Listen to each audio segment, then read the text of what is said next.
JEE mains 2024 में GP concept के ऊपर बहुत ही शानदार क्वेश्चन पूछा गया था। चलिए इस क्वेश्चन को सॉल्व करते हैं। इस क्वेश्चन में बोला गया है, if three successive terms of GP with common ratio r और आर की वैल्यू ग्रेटर देन 1 है, r the length of sides of triangle. ठीक है ना। एक ट्राइंगल है, उसकी जो लेंथ ऑफ साइड्स है वो क्या है, 3 सक्सेसिव टर्म ऑफ जीपी है। तो देखिए, अगर जीपी की मुझे 3 सक्सेसिव टर्म्स लिखनी है तो कैसे लिखते हैं, ए आर और A R square. Right, A R और ए आर स्क्वायर होती है 3 सक्सेसिव टर्म। ठीक है। अब ध्यान दीजिएगा, इसने बोला कि ये साइड्स ऑफ ट्राइंगल है और तो हमें इस एक्सप्रेशन की वैल्यू बतानी है। तो साइड्स ऑफ ट्राइंगल जो होते अगर कोई भी 3 साइड्स हैं ट्राइंगल की, ए बी और सी, तो किन्हीं दो का जो सम होता है वो तीसरी से ज्यादा होता है। इसी तरीके से ए प्लस सी ग्रेटर देन बी होगा और बी प्लस सी जो है ग्रेटर देन ए होगा। राइट, देखते जाइएगा आप, है ना। तो यहां से हम इसी कॉम्बिनेशन को यूज करके इस क्वेश्चन को सॉल्व करेंगे। तो देखते जाइए, ए प्लस ए आर जो है वो होगा greater than A R square. इसी तरीके से ए प्लस ए आर स्क्वायर जो होगा वो ए आर से बड़ा होगा। और इसी तरीके से A R plus A R square जो है वो ग्रेटर देन ए होगा। अब हम क्या कर सकते हैं, तीनों साइड से ए को कैंसिल कर सकते हैं, तीनों में ही, है ना। तो यहाँ से हमें क्या मिलेगा, 1 + r - r² ग्रेटर देन 0, या फिर r² - r - 1 लेस देन 0।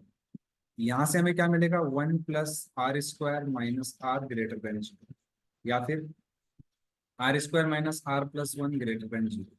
और यहाँ से हमें मिलेगा दोस्तों r² + r - 1 ग्रेटर देन 0। अब करेंगे हम इस क्वेश्चन को सॉल्व। देखिए, अगर आप इस क्वेश्चन की बात करो, इसका डिस्क्रिमिनेंट निकालो आप। तो डिस्क्रिमिनेंट आएगा 1 माइनस, मतलब 1 का स्क्वायर -4, यानी कि -3, विच इज लेस देन 0। अगर d इज लेस देन 0 होता है दोस्तों, और एक्स स्क्वायर का कोएफिशिएंट यानी ए की वैल्यू अगर ग्रेटर देन 0 है, तो जो एक्सप्रेशन लिखा हुआ है उसकी वैल्यू ऑलवेज ग्रेटर देन 0 होती है। तो इसका मतलब इसने बोला है कि ग्रेटर देन 0 है, और मैंने अभी अभी बताया कि डिस्क्रिमिनेंट की वैल्यू अगर लेस देन 0 है और ए की वैल्यू अगर ग्रेटर देन 0 है, तो वो एक्सप्रेशन जो होता है वो ऑलवेज ग्रेटर देन 0 होता है। तो यहाँ से ये तो ऑलवेज ट्रू हो गया। ये बात तो ऑलवेज ट्रू है, क्योंकि एक्सप्रेशन की वैल्यू ऑलवेज ग्रेटर देन 0 होती है, तो वही लिखा हुआ है यहाँ पे, तो ये है ऑलवेज ट्रू। यहाँ से हमें मिलेगा r belongs to all real number, ऐसा है। अब करते हैं इसको सॉल्व।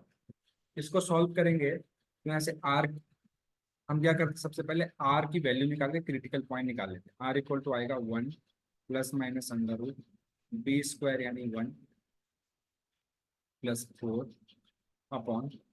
तो यहाँ से हमें आर की जो वैल्यू मिलेगी वो मिलेगी 1 ± √5/2। तो यहाँ पर लेस देन 0 जब होता है तो रूट्स के बीच में होता है, हम बना के देख सकते हैं यहाँ पे, 1 - √5/2, 1 + √5/2, यहाँ पे प्लस, यहाँ पे माइनस, यहाँ पे प्लस।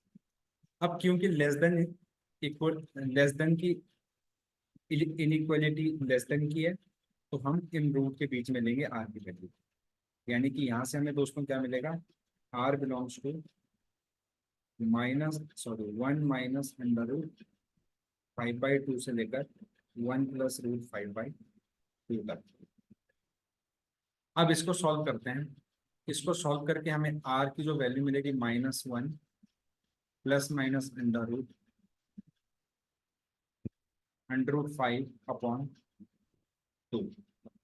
ठीक है ना।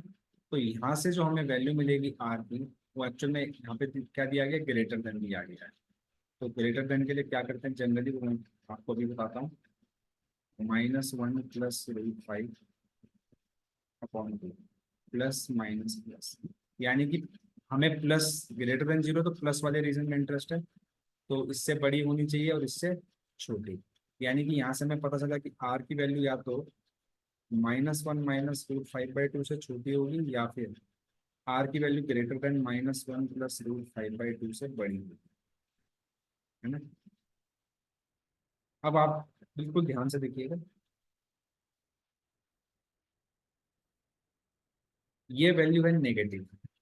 और क्वेश्चन में अगर आप देखेंगे तो क्वेश्चन में बोला गया है कि आर की वैल्यू ग्रेटर देन 1, और ये जो वैल्यू है ये तो नेगेटिव है, लेस देन 1 है। तो इसका मतलब ये वाली वैल्यू हमारी कैंसिल है ना, 1 से बड़ी। और इसने बोला आर की वैल्यू ग्रेटर देन √5 -1/2 है, और √5 की जो वैल्यू है वो करीबन करीबन आएगी हमारी 2.2 के आसपास, 2.2 के आसपास आएगी। ठीक है, तो 2.2 -1/2 जो होगा उसकी जो वैल्यू आएगी 1.1, मतलब 0.55 है ना। समझ में आ रहा है, इसने बोला कि आर की वैल्यू जो है 0.55 से बड़ी हुई। इसने क्या बोला, ये 1 -√5/2 है, ये नेगेटिव वैल्यू है ना। इसने बोला ऑल रियल नंबर है। एक्चुअल में हम करेंगे क्या, इस इनइक्वालिटी का कुछ आंसर आया, इस इनइक्वालिटी का कुछ आंसर आया, इस इनइक्वालिटी का भी कुछ आंसर आया, और क्योंकि तीनों कंडीशन सेटिस्फाई होनी चाहिए तो तीनों पे लेंगे इंटरसेक्शन। इंटरसेक्शन कैसे लेते हैं, सारे नंबर को यहाँ पर प्लॉट कर लीजिए। इसने बोला r belongs to all real number, मतलब -∞ से इंफिनिटी। इसने क्या बोला 1 -√5/2। इसने क्या बोला -1 -√5/2।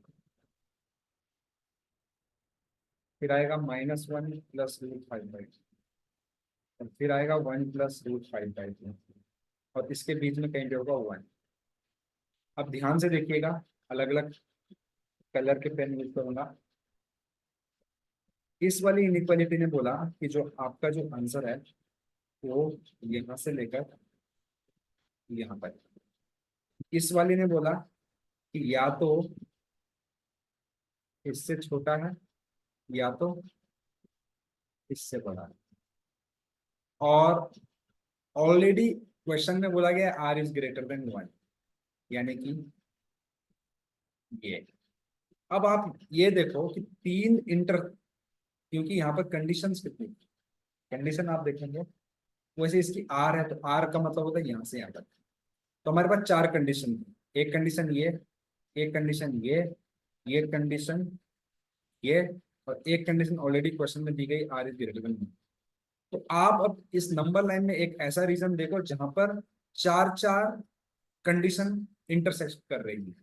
तो देखिए इस रीजन को ध्यान से देखिए, यहाँ से लेकर यहाँ तक, क्या यहाँ पर एक दो तीन चार, चार चार कंडीशन इंटरसेक्ट कर रही है कि नहीं कर रही है, क्योंकि हमें इंटरसेक्शन लेना है, कॉमन एरिया जहां पर कि चारों की चारों सेटिस्फाई हो जाए। तो यानी कि हमारी जो कंडीशन है वो कहाँ से कहाँ तक सेटिस्फाई हो रही है, आर बिलोंग्स टू 1 से लेकर 1 +√5/2 के बीच में। तो एक्चुअल में हमसे क्वेश्चन में पूछा गया था 3 of greatest integer of r plus minus of r की वैल्यू पूछी गई थी, है ना। अब ध्यान दीजिएगा, ये √5 + 1/2 जो है ना वो 2 से छोटी वैल्यू है, मतलब 1 + 2.2/2, तो करीबन करीबन 3.2 मतलब 1.6, करीबन करीबन ये 1 कॉमा करीबन करीबन 1.6 के लगभग वैल्यू है ना। तो 1 से लेकर 1.6 के बीच में कोई नंबर आप लो और उसकी ग्रेटेस्ट इंटीजर वैल्यू निकालो, तो क्या आएगी 1 आएगी, यानी कि 3 × 1 प्लस। अगर आपने इसके ऊपर लगा दिया माइनस, तो ये कुछ बनेगा -1.6 से लेकर -1। तो -1.6 से लेकर -1 के बीच में जितने भी नंबर होते हैं उसके उनकी ग्रेटेस्ट इंटीजर वैल्यू जो होती है वो होती है -2। तो यहाँ से हमें मिला 3 - 2 = 1। तो आई थिंक आपको ये क्वेश्चन बड़े अच्छे से समझ में आया होगा, है ना, जिसका आंसर है 1। फिर से मैं बता देता हूँ आपको एक बार कि हमने क्या किया, ट्रायंगल की कोई भी दो साइड का सम तीसरी साइड से ज्यादा होता है, उस कंडीशन को अप्लाई कर दिया हमने इन तीनों साइड में जो कि जीपी में है। एक कंडीशन, दो कंडीशन, तीन कंडीशन, तीन इनइक्वालिटी बनी, तीनों को सॉल्व किया, इसको इसको और इसको। और साथ में हमें एक आर की वैल्यू पे पहले से कंडीशन दी गई थी, आर इज ग्रेटर देन 1। फिर मैंने क्या किया, एट लास्ट चारों ही कंडीशन को सेटिस्फाई कराने के लिए चारों को करा दिया इंटरसेक्शन। तो हमारा जो आंसर आ गया दोस्तों वो आ गया 1। यही इस क्वेश्चन का आंसर है। अगर आपको सॉल्यूशन अच्छा लगे तो प्लीज चैनल को लाइक शेयर और सब्सक्राइब करना बिल्कुल ना भूलें। Thank you very much.